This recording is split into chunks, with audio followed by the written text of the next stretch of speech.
Seja bem-vindo ao canal. Esse canal que é destinado à evangelização espírita infantil, com sugestões de temas, atividades, brincadeiras, peças teatrais, muitas coisas que vão ajudar você nessa caminhada.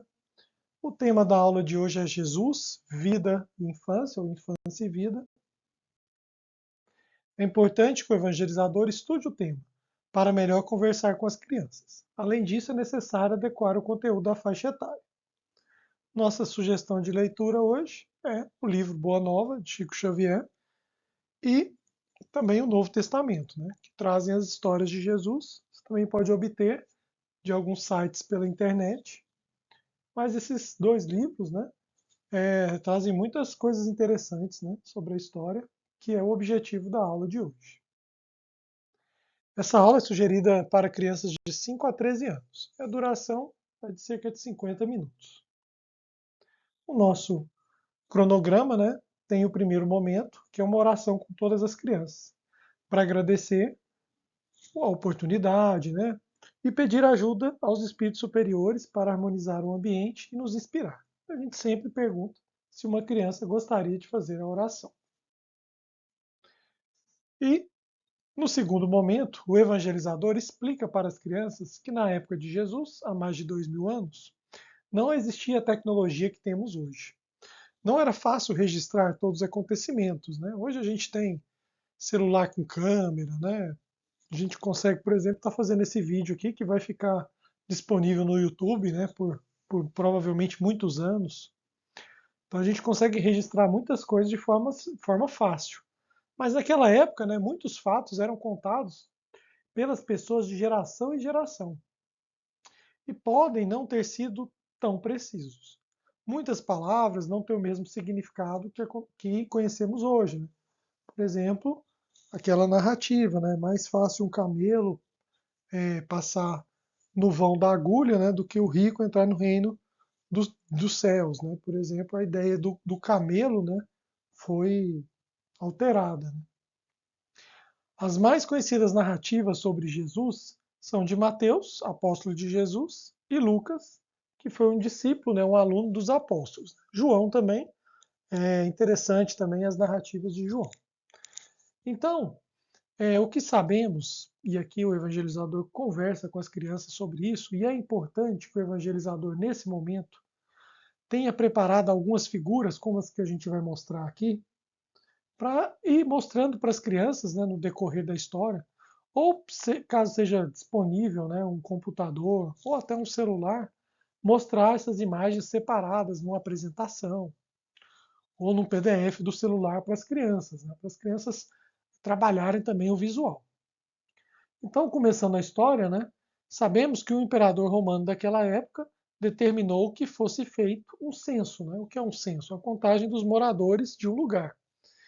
E que os judeus deveriam ser recenseados nas suas cidades de origem. Por isso, José e Maria tiveram que ir para Belém. Né? José, cidade de origem de José, era ali em Belém. Só que, como não conseguiam hospedagem, tiveram que se acomodar em um estábulo, lugar onde ficavam os animais. E assim Jesus nasceu em uma manjedoura. Né? Lembrando, né, que manjedoura é um nome muito bonito, né, para coxo, que é onde o animal, né, bebe água, se alimenta. Então Jesus nasceu num coxo, onde o animal se alimenta. Né? Isso é uma das coisas muito interessantes, né, da história e dos ensinamentos, vamos dizer assim, né, que a vida de Jesus nos traz, né, da simplicidade. Depois disso, Jesus e a família voltaram para Nazaré, onde Jesus passou sua infância. Jesus foi um menino aparentemente comum, como as outras crianças, mas por onde ele passava chamava atenção por sua bondade e inteligência. Era um filho amoroso e prestativo. Durante sua infância e adolescência, trabalhava com José, seu pai, né, na carpintaria. Desde cedo, Jesus nos ensina a importância do trabalho, de uma ocupação útil e na vida das pessoas e a importância da família também. Né? São poucos, né, os relatos da infância de Jesus. No livro Boa Nova a gente tem alguns, né, e alguns outros livros também. A gente encontra poucos relatos da infância de Jesus. Aos 12 anos, Jesus e a família vão ao Templo de Jerusalém, lugar de orações e estudos dos assuntos espirituais. E lá Jesus surpreende a todos com sua postura séria e com as suas orientações espirituais para o povo, né? Essa pintura, né, essa imagem abaixo, é daquele momento em que eles estavam numa festa, né? Ele se perde de Maria, sua mãe, né? E Maria encontra ele conversando com os doutores da lei, né? Os doutores da lei interessados, né, no que Jesus tinha para contar ali. Então, esses pequenos comentários, né, sobre inclusive as figuras, né, sobre o trabalho de José na carpintaria, o que é uma carpintaria, né, ajudam a aprender a atenção das crianças. Também existem relatos de que, ainda criança, Jesus curava algumas pessoas por onde passava, mesmo sem que esses fatos fossem divulgados.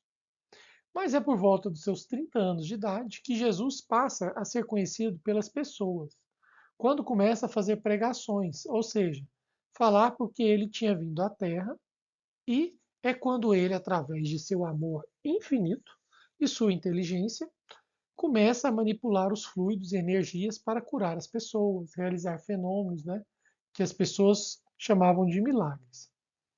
Lembremos que Jesus já era um espírito muito evoluído, né, já era um espírito perfeito ou puro, né, na época.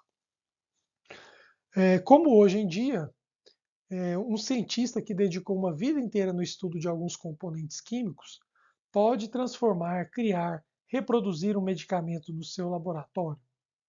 Não é qualquer pessoa que sabe fazer isso, não é verdade, crianças? Então, tem que ter muito conhecimento e estudo, né? Uma prova disso é a passagem, né, de Jesus na festa de Canaã, onde ele transforma, né, a água no vinho, né? Então é uma passagem ali nos conhecimentos de Jesus, né, sobre esses componentes, né, como era possível fazer essas transformações.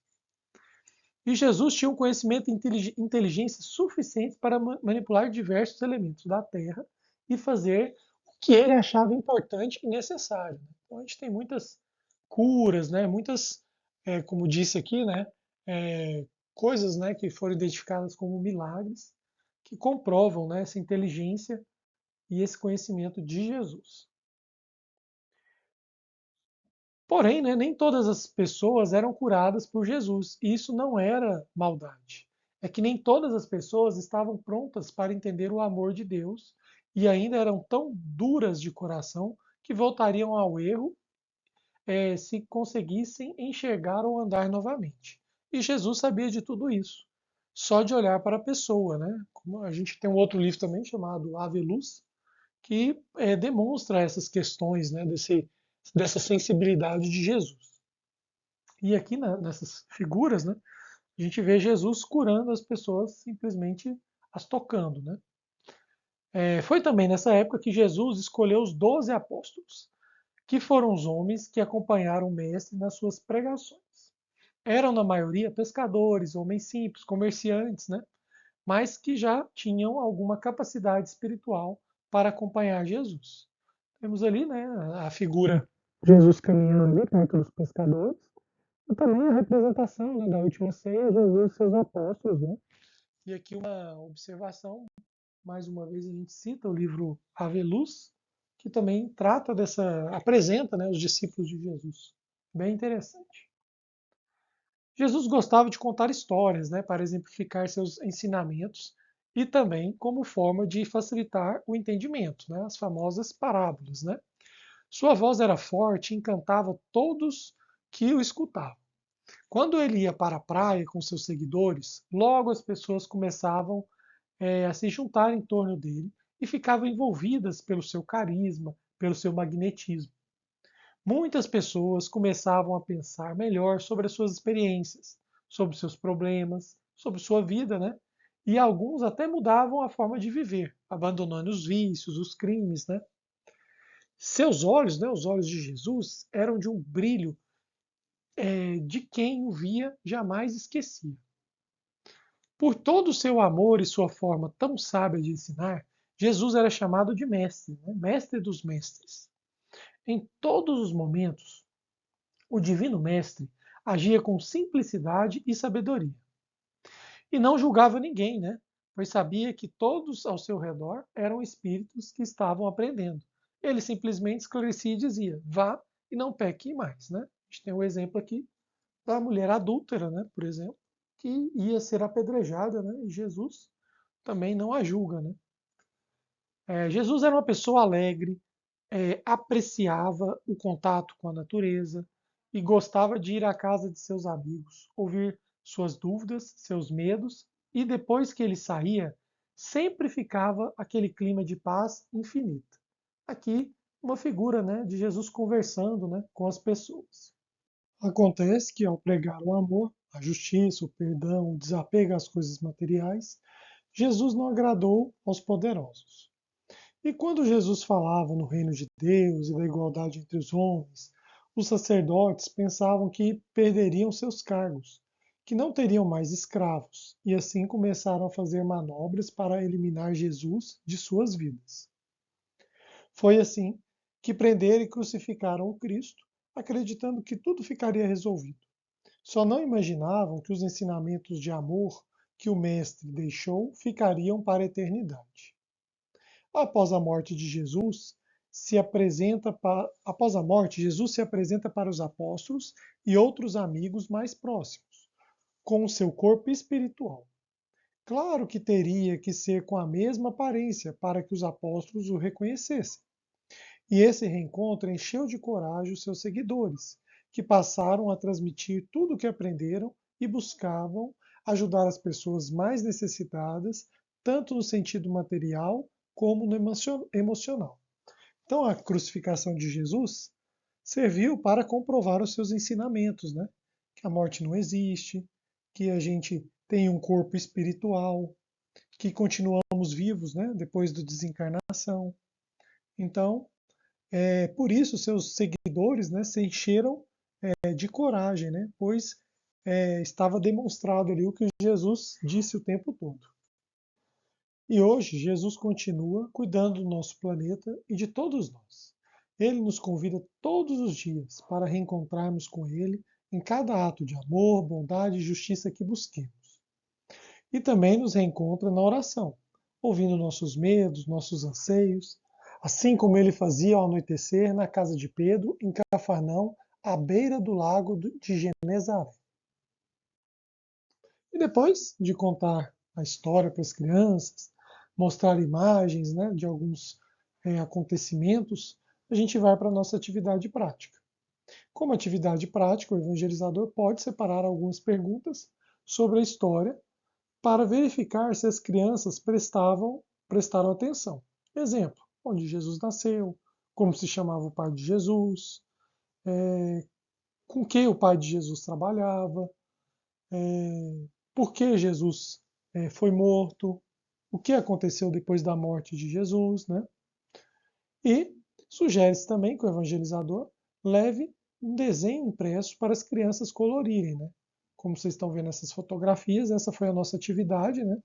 Ali a evangelizadora contando a história, mostrando as figuras para as crianças, e depois uma figura, né, de Jesus com as crianças para que elas pudessem colorir.